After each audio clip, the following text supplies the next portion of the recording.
These are my people, the Somalis. We are unique in Africa because we are one nation, united by one language, one culture, and one religion, Islam.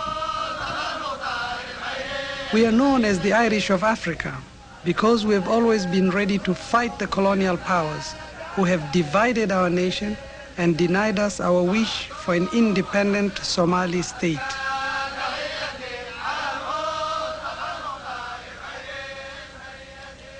My father was born in the Haud region of Western Somalia, in what was and still is Ethiopian Somaliland. He was a Somali. My name is Hussein Mohammed Adam. I was born in Arusha, northern Tanzania, and I am a Somali. It is this deep personal belief in belonging to the Somali nation, handed down from father to son, which has driven our people to fight against impossible odds, to endure defeat, only to fight again and again and again.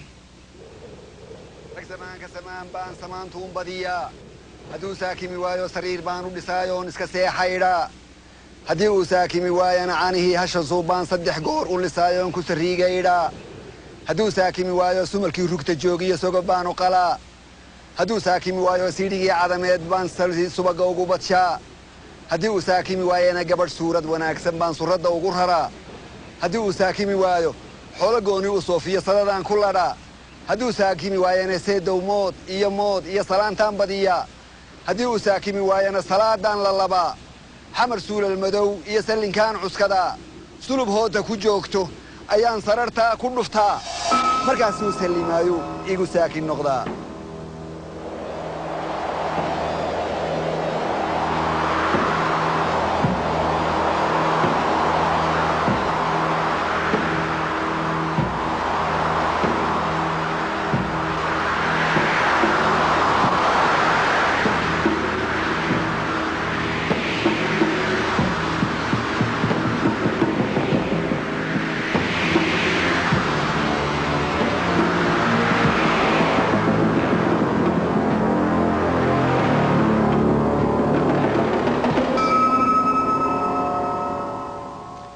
In this film, I want to try to explain to you what's happening in my country, how we are trying to sort out problems created many years ago, how a nation of 5 million people is trying to take care of 1 million refugees who have nowhere else to go, and what's like for a small third world country to try to live with the superpowers, and also how we are trying to transform the Somali nation into a modern African state.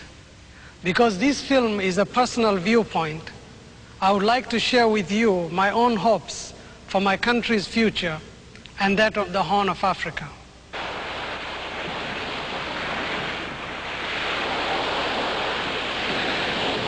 For centuries, our capital Mogadishu was a major trading port and a center for Islamic learning. But it has known domination by both the Italian and British empires. We have learned to live with their symbols of past triumph, but we have yet to find a way to live with the last empire in Africa, the Ethiopian. They were the only African rulers allowed to import guns from their European allies, who also gave them a free hand to extend the Ethiopian empire by conquest.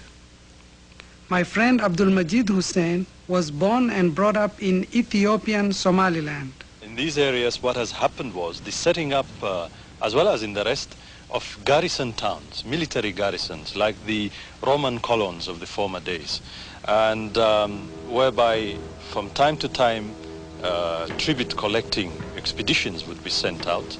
And in the Somali areas, this would mean the looting of cattle and camels and any other herds that they had. In the case of the other settled agriculturalists, this would be tribute collected in the form of grain, and in some areas, in fact, tribute collected in the form of slaves.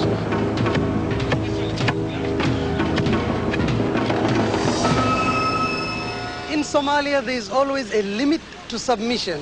In 1899, the Sayyid Mohammed Abdallah Hassan proclaimed a jihad, a holy war to regain our independence and reunite our dismembered nation. For 20 years, his army of dervishes, masters of guerrilla warfare, fought the armies of 3 empires, the British, the Italians, and the Ethiopians.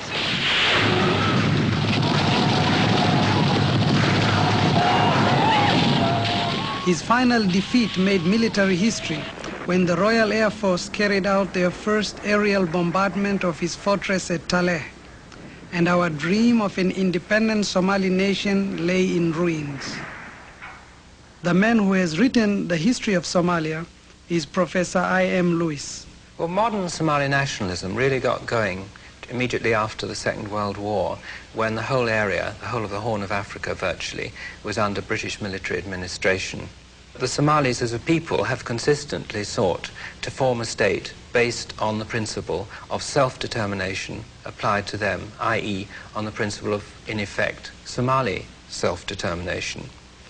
And, of course, while the British were administering the area, the British Foreign Secretary of the day, Ernest Bevin, in 1946, launched his famous plan to create a state on the basis of Somali nationhood, and that this should be probably a United Nations Trust territory administered by Britain.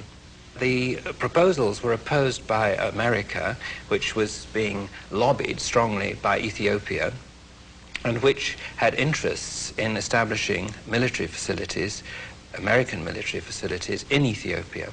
Once the Ethiopian area, what is ethnically Western Somalia, was finally surrendered to the Ethiopians by the British, this created a very lively nationalist movement in the British Somaliland Protectorate.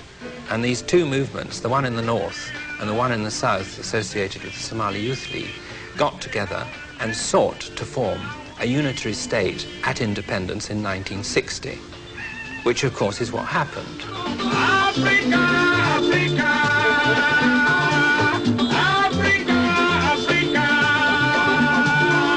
Africa.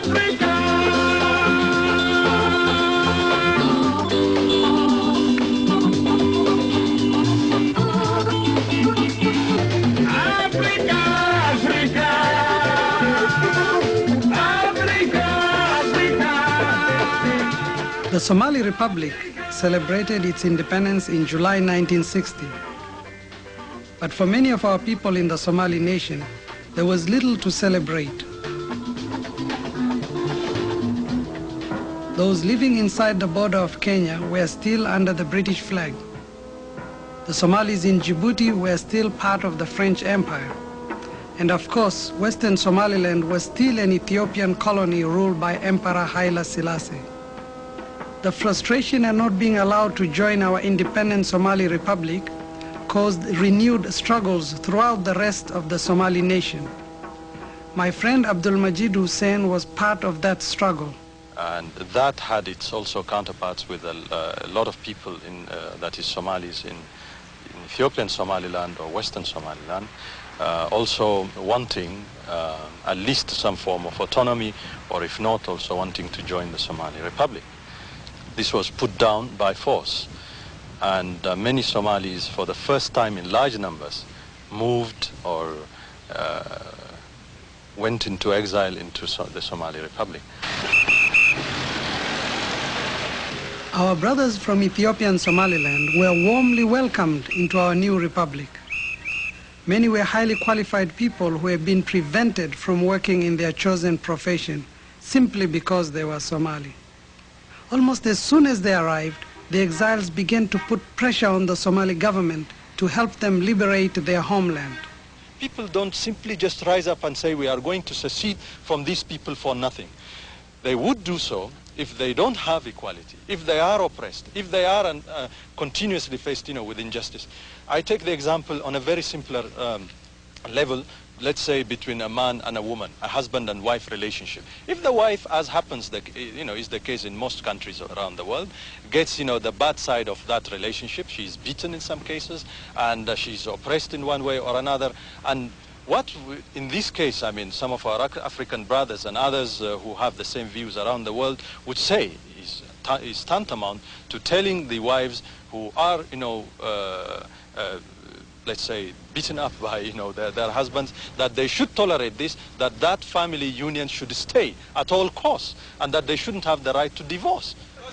The headquarters for the Western Somalia Liberation Front was established in Mogadishu, and the guerrilla war, which had been started by the Said Mohammed Abdallah Hassan nearly 100 years ago, continued with increasing success. But it nearly resulted in the destruction of our new republic, for Emperor Haile Selassie saw this renewed conflict as a golden opportunity to extend his empire over all the Horn of Africa. Haile Selassie decided to strike at the new republic, to cut off their support to the freedom fighters, and to convince the world that this was merely a border war between two independent states and not a fight for independence by the people of Western Somaliland against the last empire in the Horn. In exchange for a military base in Eritrea, Ethiopia was able to receive 60% of all American military aid to Africa, plus United States advisors to train the Imperial Army and Air Force. The war along our borders in 1964 was short but brutal. Somalia was defended by its police force, which contained the battle against vastly superior forces. But as the Said Mohammed Abdallah Hassan discovered, bravery alone is not enough against superior military technology.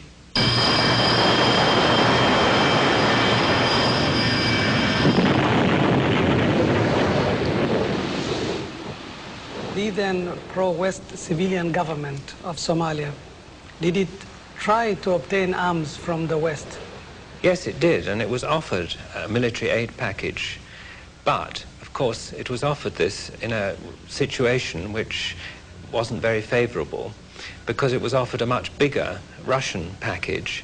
And since the civilian government, the civilian Somali government, was aware, all too aware, that the Western powers were in general supporting Ethiopia and also opposing Somali nationalist interests and aspirations in northern Kenya, the much larger Russian package was a much more attractive offer, which they accepted. This is Berbera, one of the main reasons why the Soviet Union was happy to supply us with economic and military aid. It gave them access to the Red Sea and the Indian Ocean, and most importantly, to what is considered the most strategic supply route for the West.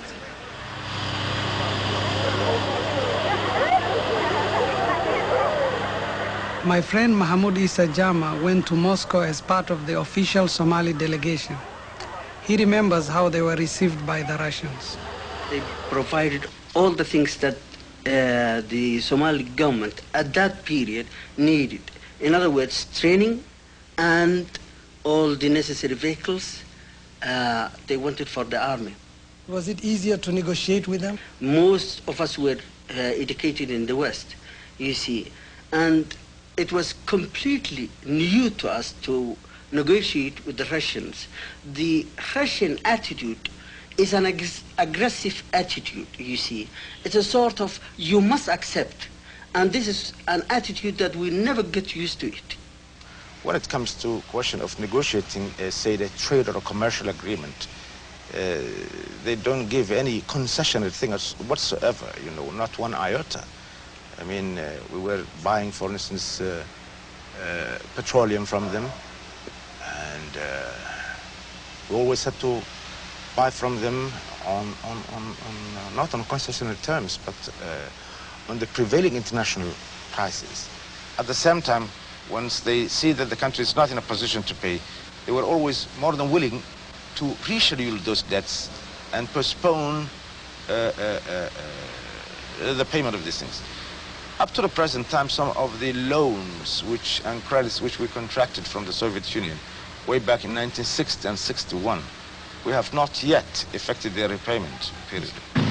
By the 70s, Somalia was recognized as having one of the best armies in Africa. Across the border, Emperor Haile Selassie had been overthrown, and the new Ethiopian military regime led by Colonel Mengistu was fighting desperately to keep the old empire intact. They were at war with the Tigrayans, the Oromos, the Eritreans, and with our brothers in the Western Somalia Liberation Front, who by now had won control over much of their homeland. Many of the senior officers and soldiers in our army were in fact from Western Somaliland, and they were eager to resume battle against the last empire in Africa. By September of 1977, they had combined forces with the Western Somalia Liberation Front, and at first the old dream of liberating what many consider to be the heartland of the Somali nation looked like coming true. But the Soviets who had trained our army had their own strategic plans for replacing the Americans in Ethiopia.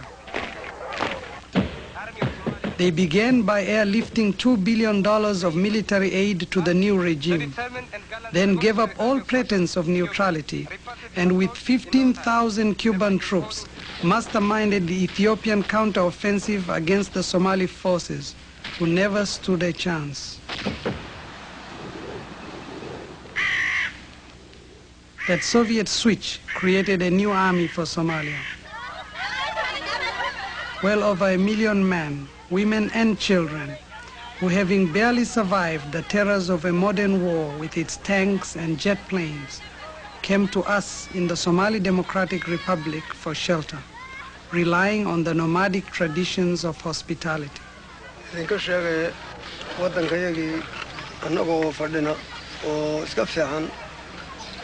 ayaanu waddankayagii inuu noo xoroobo ayaanu doonay markaa niman ahmaaro oo waddankayaga haystayaanu damacna inay waddankayagii nooga tagaano sida qalqigu u wada madax bannaan yahay aanu u madax bannaanaanaanu annaguna damacna markaa nimankii weyna diideen waan islaynay kolkaan islaynay iyagii ka xoogroonaanay yaa nin ruush la yidhaah iyo kuubu iyo dad fara badan oo xulafo ay wataan oo Yaman iyo fara badan Liibi iyo Yaman iyo khalqi fara badan oo xulafo oo Ruushku watay yaa deedna yaa lagu dalbaday dadkii baa xaga korona cadaab dabna kaga keenay xaga hoosana kaarar maati iyo babal yaa lagaga keenay dadkii baa aqalaha yagiina gubay arwaaxa yagiina dilay maalka yagiina wuxuu cunay iyo wuxuu qaati ka dhigay markaa kolkii aanu saa u dhimanay baa deed yaan deed soo carray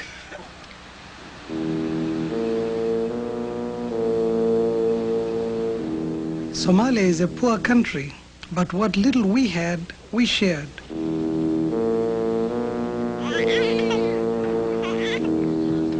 By 1980, 1 person in 4 in our country was a refugee.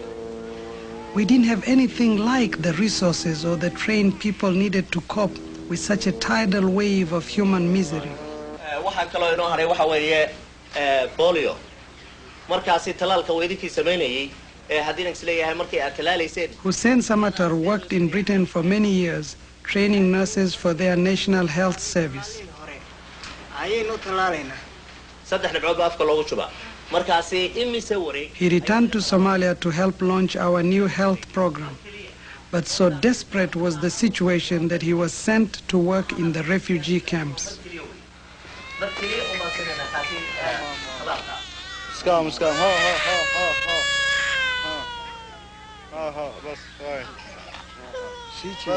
The Somalis have contributed a lot because the personnel who are doing the management of all camps are employed by the Somali government. And in the medical field, now we have 6 people here, and 5 of them are nurses and 1 sanitarian. So these 6 people, it's provided by the Somali government. And also, the teachers in the schools, they are all those teachers who were employed by the Ministry of Education. And also, we have what we call home economics here, taught by the refugees, and the teachers who are doing this job are also employed by the Somali government. So the whole total management of the whole camp, the personnel, the manpower, is from the Somali government.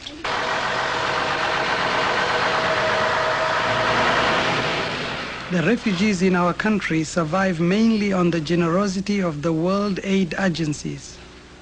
Somalia is making its contribution by taking over the administration. This means that many of the social programs planned for our own people have had to be postponed, another casualty of the conflict. But at the moment, everyone's priority is the refugees. I have no idea how long the refugee problem is going to exist in Somalia, but we are prepared to stay here to help deliver to the refugees the food that is brought in here by international donors. I do believe that international donors will be much more receptive to continuing to provide food for the refugees if they saw that it was going into some sort of development effort. And therefore, I would very much like to see free food discontinued and made available through Food for Work, that there be some sort of an employment scheme offered to the refugees. And the feedback I get from the chairman of the National Refugee Commission and other Somalis in responsible positions that they feel that the refugees would be very responsive to such a program. And now it's just a matter of trying to work out the mechanics.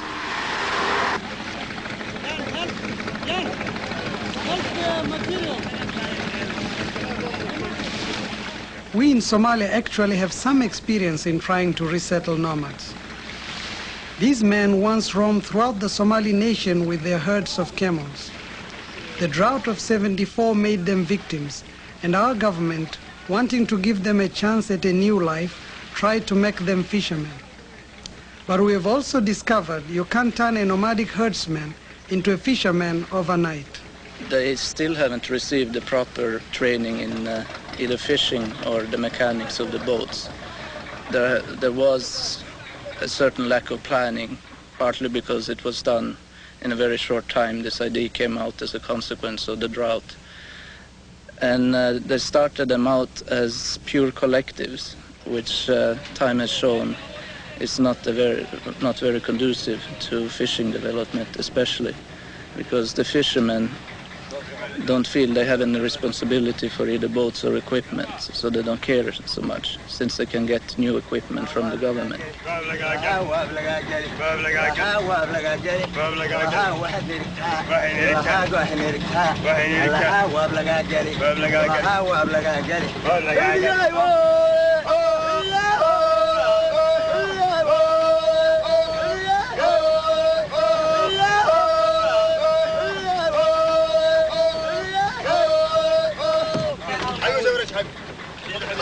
Somalia is blessed with one of the longest coastlines in Africa, and the waters of the Indian Ocean and Red Sea could provide many of our people with a new independent way of life.